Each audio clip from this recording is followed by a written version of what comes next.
Welcome to the virtual towers of Binary Arcadia, where the games go on long into the night. I wonder what we're going to be talking about today. Tabz, it's flipping Breath of the Wild 2, mate! Roll the titles.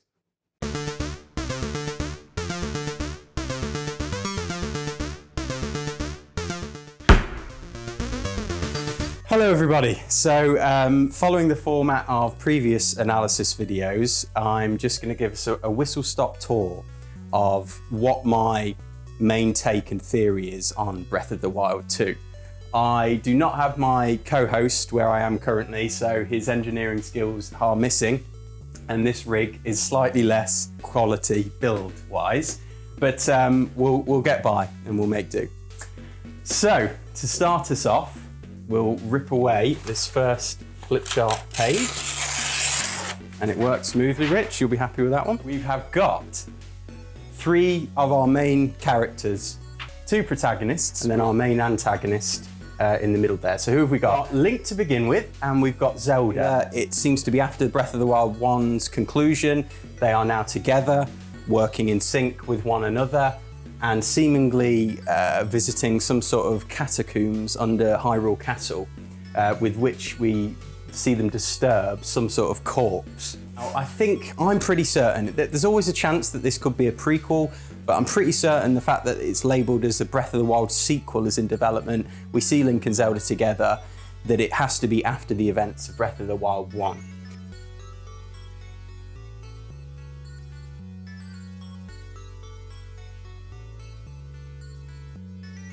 If we put the trailer into its, bare components, what are we seeing? They've been summoned down to these catacombs to see to the actual original body and true form of Ganondorf.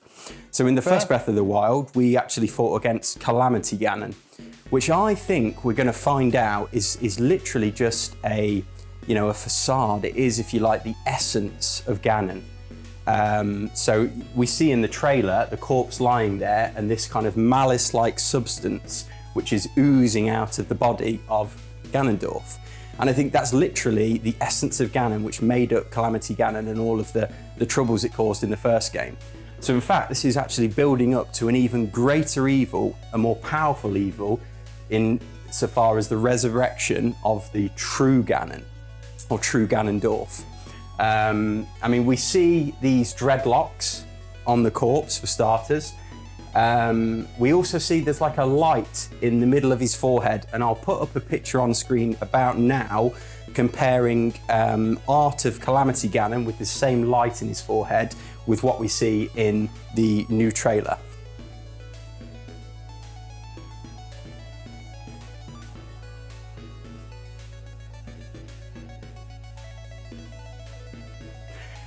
In terms of Zelda and Link, well, again, in the trailer, to take us back to what seems to happen in this quick montage we see partway through it, it appears to me that Zelda is set to fall, down some chasm, and perhaps to her death. Link's arm grabs Zelda to save her, but then shortly afterwards, we seem to see Link perhaps slip, and then finally, this sort of light fluorescent green arm, which is actually pinning Ganondorf's corpse down, if you like, and seemingly containing the malice which is oozing out, almost as a seal against the evil intrinsic to Ganondorf. So therefore we might assume that this is what is the primary force which kicks off this Breath of the Wild 2.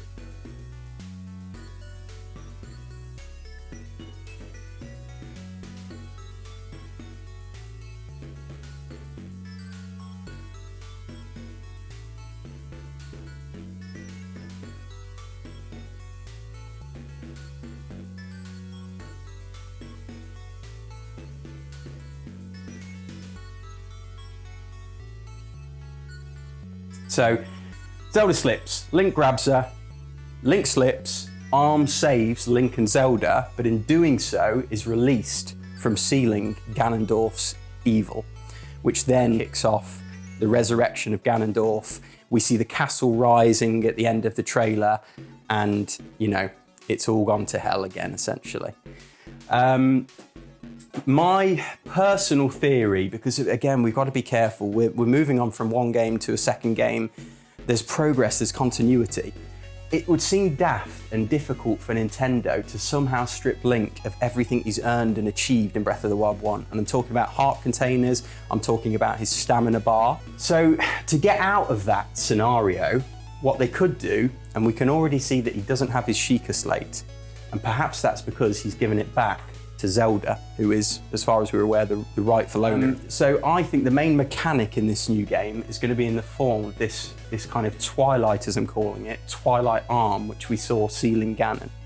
And later, there's a clip in the trailer where Link appears to embody it. It appears to be bonded with Link's arm. So I think this is going to be the new way he interacts with the world. If this is some sort of Twilight energy, some Twilight force, this hand, and what also stacks up with that is the decoration on the arm, which I think shares kind of design elements and links with, yes, Sheikah technology, but also the Twilight realm from Twilight Princess, and perhaps I'll put another picture on screen now to help to illustrate that. But think Midna in that, and the kind of design and the colours, it seems to go together quite well. So if we do think this is a Twilight energy, well, perhaps therefore Link is somehow banished, or he has to venture to a Twilight or dark world, which again makes sense. Second Breath of the Wild, they're reusing the same game engine. We can pretty much say that for sure. It gives them a lot of license to essentially keep all the same assets, this big construction of Hyrule, but reskin it in a Twilight Dark World formula. And I'm hoping what we'll see is a return to the more traditional Zelda formula, insofar as Link has to kind of start from scratch with this new ability leading the way. And essentially what he'll do is, through a series of dungeon visits, he'll gain new abilities on this Twilight T1000 hand. For anybody who's seen Terminator, it essentially allows the Terminator T1000 to metamorphose his arm into all sorts of different weapons, and I think that's what we'll see with Link. And again, I will put up some concept art here, what we've actually seen released by Nintendo, which could be, again, the fundament of that idea when they were actually making Breath of the Wild. So yes, get back to it anyway. So yeah, I think it could play out like a Metroidvania, where Link visits dungeons and is acquiring new powers on this Twilight hand, and that's going to be the main game mechanic. But the kind of the big deal, the breakthrough game changer will hopefully be not so much cooperative play, but if anybody remembers Lost Vikings, it was an old game where you'd switch between characters to basically get past puzzles, and these different characters have different skills. Perhaps what we'll see is an interplay, a character switching between Link and Zelda. So again, this is me hoping, because I still love shrines, I still really love the runes on the Sheikah Slate. I'm hoping that's how they'll still retain what we loved about Breath of the Wild. And we can perhaps look to build Zelda up in Breath of the Wild 2 in a similar way as we did with Link. But as well as that, hopefully there's an interplay between the two of them, so that things that Zelda will do in the normal Hyrule will affect the Twilight Dark version of Hyrule that Link is venturing into. And in that way, you might call this Breath of the Wild Death Stranding. So we might see something of a link. And we've seen this before in Zelda. Is it Link Between Worlds is the more recent one, of course, back in the day, Link to the Past. This kind of normal dimension, dark dimension, and the way that dynamic plays out. So yeah, I've pretty much exhausted myself. We do see at the end this castle in the sky with Ganon. Whether that could be a hint to some sort of skyward sword, if you like. I think they called it Skyloft, so a city in the sky. I don't think so. I think it's likely that we'll end up as a final destination, being like a last dungeon and the standoff with resurrected Ganon, or Ganondorf. But I don't think we're going to be venturing into any sort of sky world, but tell me if I get it wrong. So yeah, that is my, it was supposed to be a whistle-stop tour, but it feels a lot longer than that. Zelda Breath of the Wild 2 and my theory and my take. Please do share your theories with us in the comments below. I'd love to spitball this for days, and perhaps even to make new videos as new ideas develop along the way. One final little surprise I've got for you, and this is really dreamland stuff, is we've got Megazord Var Beastie. So as you can see here, this is basically, I'd love to see the Divine Beast come back. Obviously they weren't the dungeons we were hoping for. However, they had that kind of Shadow of the Colossus, giant kaiju monster feel to them. And we never got that payoff in terms of seeing them actually fight properly in like a Clash of the Titans style or a King of Monsters style showdown. So I would absolutely love if they find some way of having this kind of Divine Beast amalgamation, hence the Megazord Var Beastie Power Rangers link, and we actually see this kind of massive kaiju-like battle with the Divine Beast and the true form of Ganon. It's never going to happen, or very unlikely to, but hey, we can dream. We are going to, in an instant, go back to Rich and I. We're going to discuss the trailer a little bit more and cover off any ground we've missed. So I'll see you in a second.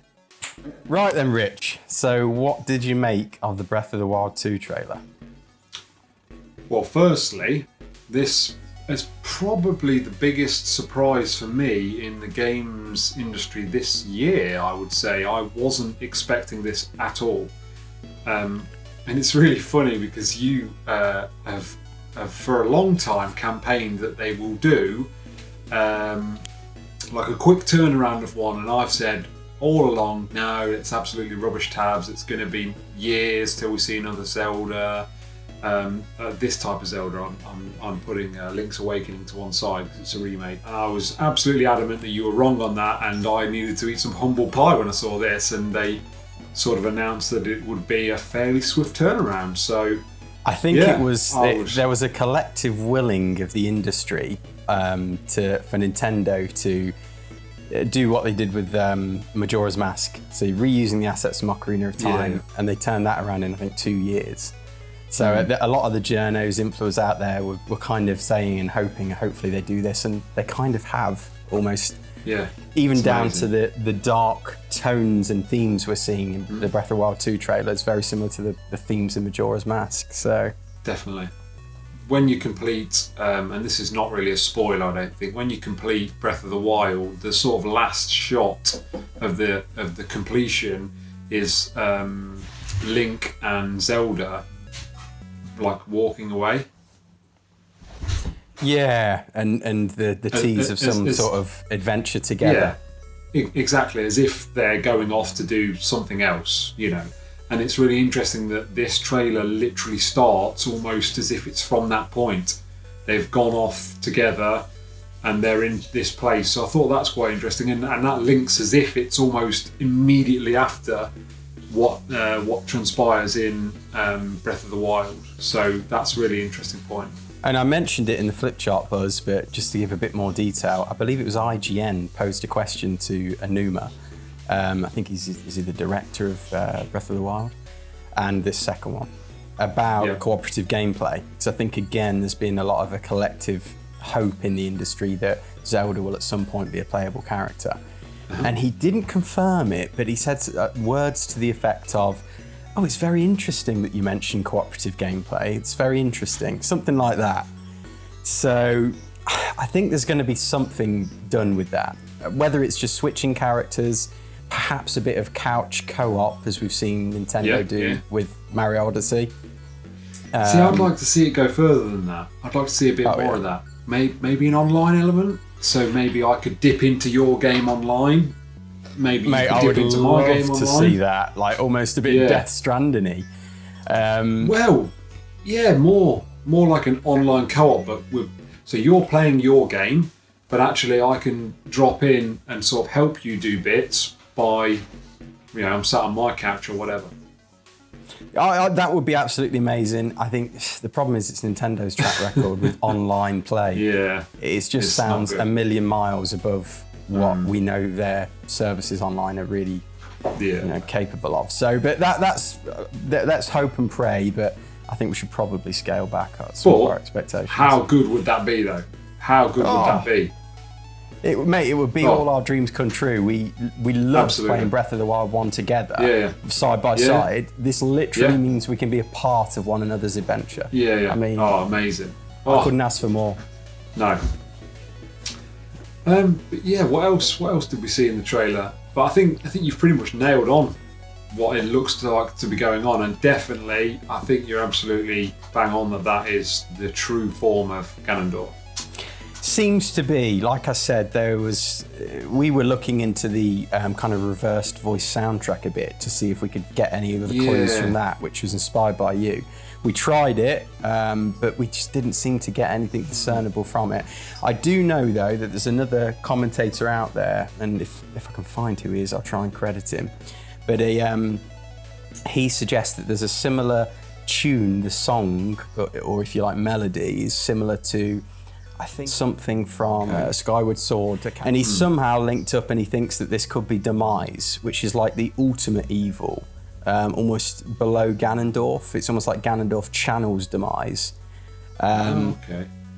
But I've always loved that kind of the kind of metaphor that Zelda puts, this Triforce, courage, wisdom, power, and how the courage and the wisdom are always trying to keep power in, at bay, and it's eternally there, and it's eternally a threat and a menace, because it's very metaphorical in terms of, you talk about Freud and his ego and his ego concept, and how we're always fighting to keep our egos at bay in life as human beings. And I've always loved that kind of part of it. But, just to get us back on track, in terms of technical specifics about Breath of the Wild 2, I was interested to hear your thoughts on that, Rich, because it looks like the same engine, but do we think they've developed it somewhat?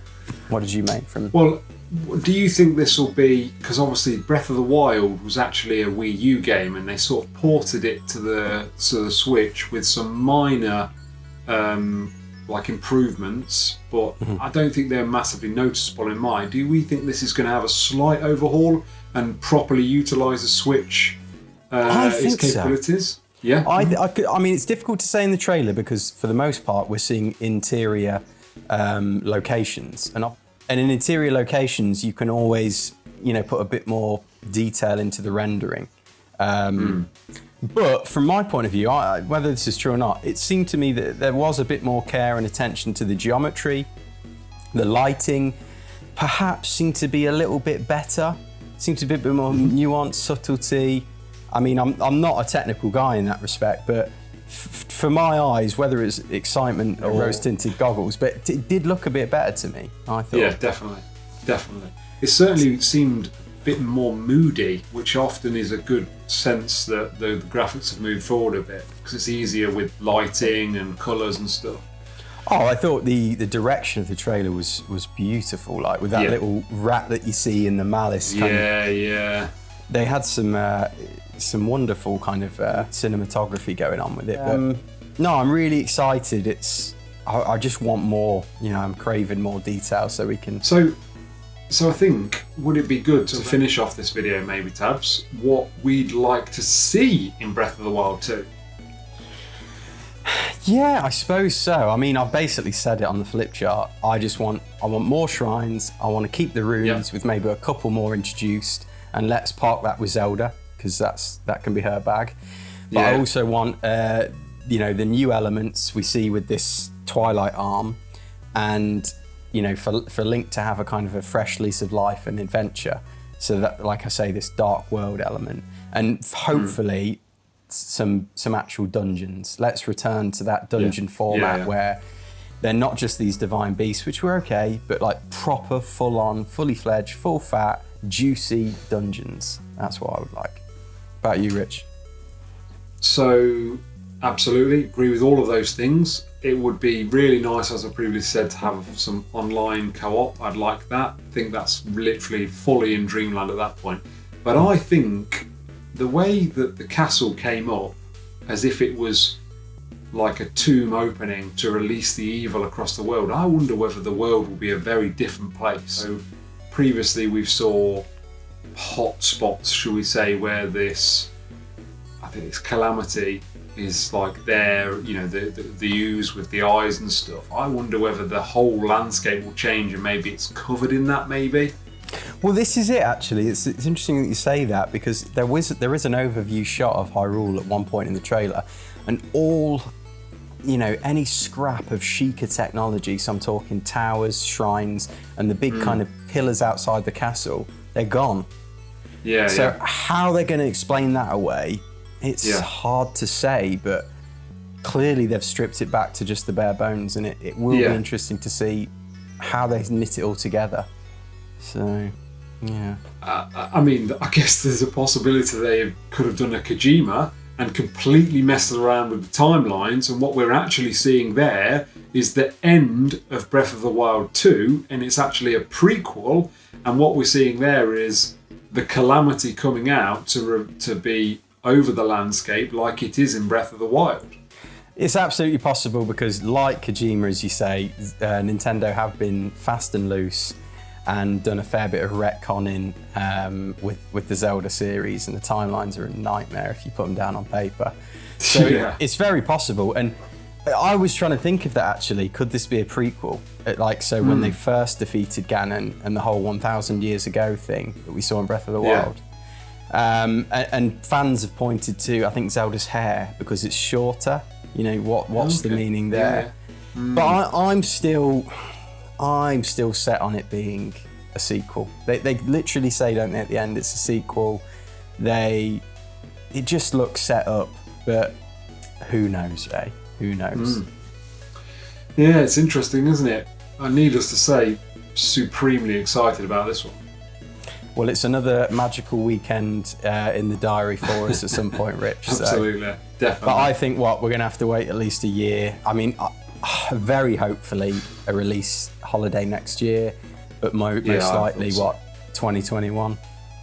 I think it would be wise from a commercial standpoint, and we seem to be circling back to this tonight, given what we've just filmed, that it would be best to release a massive game on the Switch when your competitors are doing next gen.